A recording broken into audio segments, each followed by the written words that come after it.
Hello my friends, you join me as I'm about to enter into another 10-minute taster, and today we're looking at Nintendo Switch and a game called Mothmen 1966.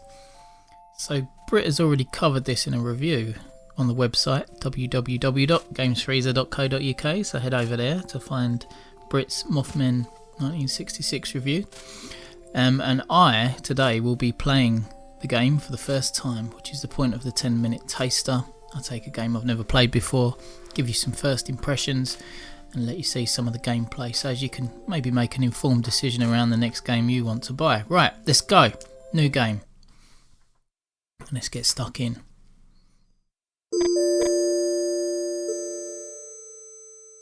Halt. Right. 3 red and 5 black in the discard pile. With the 6 cards face up on the counter, 2 are red and 4 are black. So, 5 red in all and 9 black. You have no more moves. So you have to bet now. Black card, red card. Okay. Red card. So many black cards drawn, it feels natural to choose red. Numbers should be on your side. Even though you've already chosen, you decide to stay away from the counter. You can't bear losing again. You think of your grandma Elsie trying to win at solitaire for over 60 years. You take a deep breath and keep sweeping. Elsie's been paralysed from the waist down since she was 21. Your mum was only 2 months old. The winter Elsie taught you to play solitaire, your parents and sister had been dead for almost a year and you'd already begun to forget their faces. Although you cook for her, do her laundry, bathe and even dress her, it still feels like she's the one taking care of you. You close your eyes and almost feel Elsie stroking your hair. You're 11 years old again, kneeling next to her bed, crying your heart out. Suddenly the bell rings and you feel an invisible force try to drag you into the present. Look through the window, keep your eyes closed. I'm going to look through the window. Those fucking kids!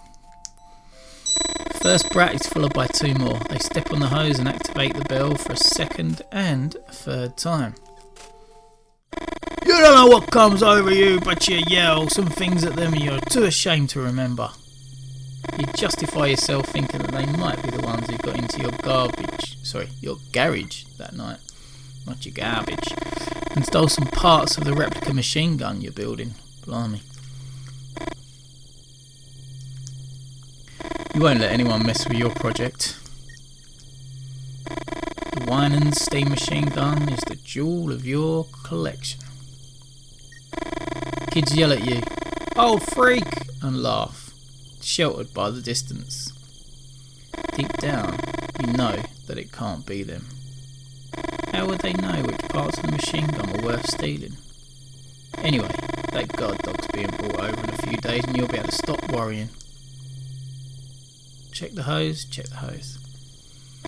Think about what someone told you at the bar about replacing the hose with a thicker one so that it could only be activated by the weight of a car.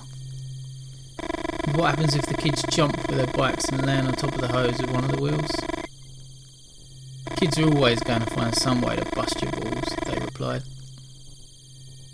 Go back in. You try to calm down. You look at the shelves and think of the solitaire your grandma taught you.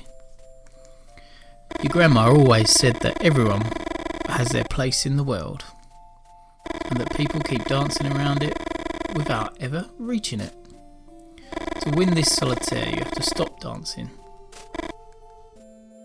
You know that the chances of winning are incredibly low, almost 0. You can't bring yourself to turn over the next card and decide to start sorting the shelves instead. Doing simple jobs builds up your self-confidence and provides you with some illusion of control. Lower shelf, we're going to take the box. Upper shelf, bottle. Oh, I like this game. Right, what we're going to do, middle shelf, can. And then lower shelf, bottle, then middle shelf, can, and then lower shelf, empty. Check shelves.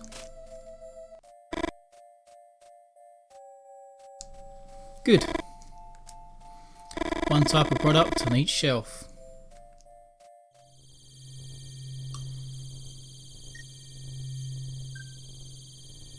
Loving this graphics style, by the way. Pure ZX Spectrum, styly, love it. You scratch your head. This time, sorting the shelves doesn't help. You feel the same urgency as before and you can't think of anything else. Is the card going to be read? You need it to be read. Suddenly the air seems heavy and you find it a bit difficult to breathe. 3 men in black are staring at you. Through the window you see a black Cadillac by the pump. Yes? You wish you'd asked them now how they got into the station without you hearing the door open, or how they left the car there without the bell ringing. But that trembling yes was the only thing you managed to utter. The moose. Moose? After a few seconds of not receiving any response, you decide to break the silence. Give them directions to the moose. What is the moose? Ask them what's up with the moose. What's up with the moose? You bought a woman a whiskey. You don't know if it's the right move, but you try to relax and be more friendly. Do you know of a more of effective way to socialise? You told her the dream about your grandma. Chill runs through your body. It's been a few weeks since that night. And even though you had a good time with Martha and have no regrets, something about the way these men in black ask their questions makes you uneasy. What? What do you want to know? Granny in the forest. One of the men farther back lets out a cracking noise. You look at him believing he's laughing, but the man in black's expression doesn't change. No one answers. It's like they're waiting for another response. Tell them about your dream. My grandma has been bedridden for over 60 years, but in the dream I saw her running through the woods. Start from the beginning. And don't omit any details. You don't know if it's the way they look at you or because of a certain authority in their voice, but you tell them everything about the dream. 5 or 6 weeks ago you woke up in the middle of the night certain that something had happened to your grandma. You ran up to her room and Elsie wasn't in bed. The window was wide open. You ran to it and saw someone walking through the trees. It was her. She was holding a rifle of the kind your ancestors would have carried in the Civil War. You tried to call out to her. Your grandma started running and shot 2 or 3 times into the blackness of the forest. You were about to go down to find her when a winged figure with glowing red eyes appeared in front of the window and screamed, "Yeah!" You stumbled backwards, and after hitting your head on the bedpost, you lost consciousness. You woke up in your bed and remembered the dream almost instantly. You went upstairs 2 at a time and opened the door to her room. Your grandmother slept peacefully on the bedside table. Your grandmother slept peacefully. On the bedside table was the glass of milk you bring her every night and the deck of cards she uses to play solitaire. During the days that followed, you tried to convince yourself that it had all been a dream. We used to read Word Up magazine. Even though you couldn't explain where the little stitches at the base of your skull had come from.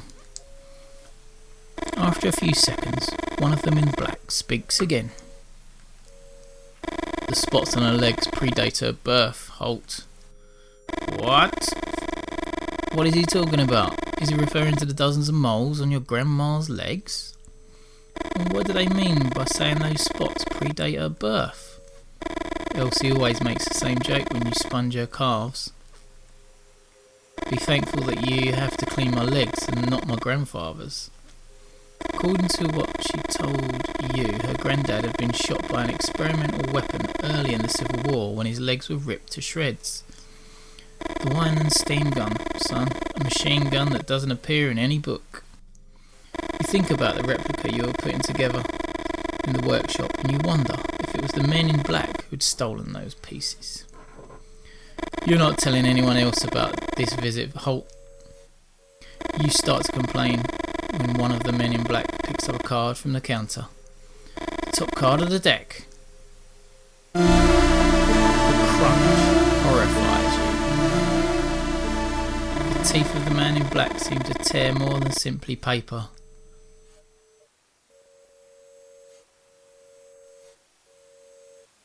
Desperate, you throw yourself under the counter and look for the card. Your heart is pounding.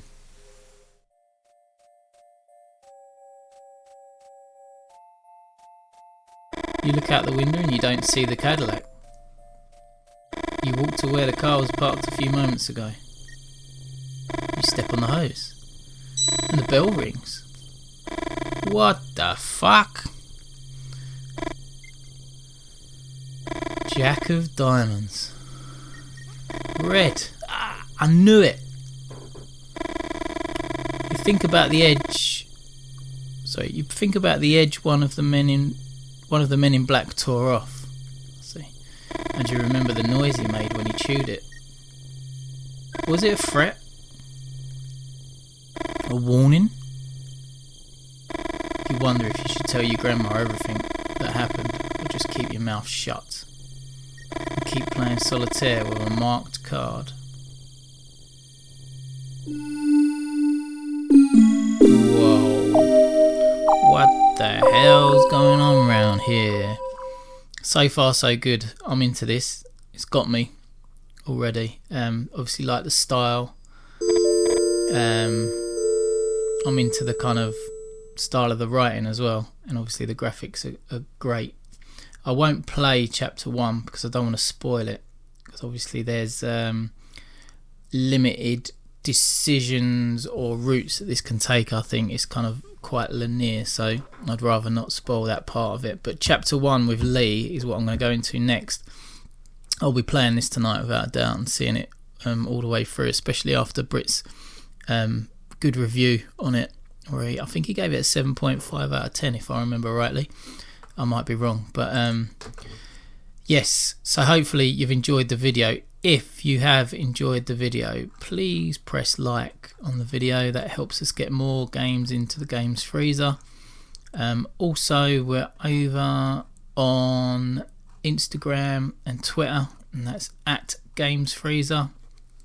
We're also over at www.gamesfreezer.co.uk, and we're also much appreciative of anyone who subscribes to the channel on YouTube, as we're around about 496 subscribers at the minute, and we'd love to hit that 500 mark. It helps us get more games into the Games Freezer.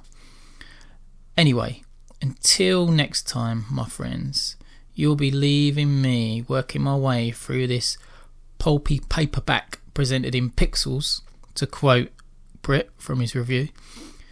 Till next time, my friends, goodbye.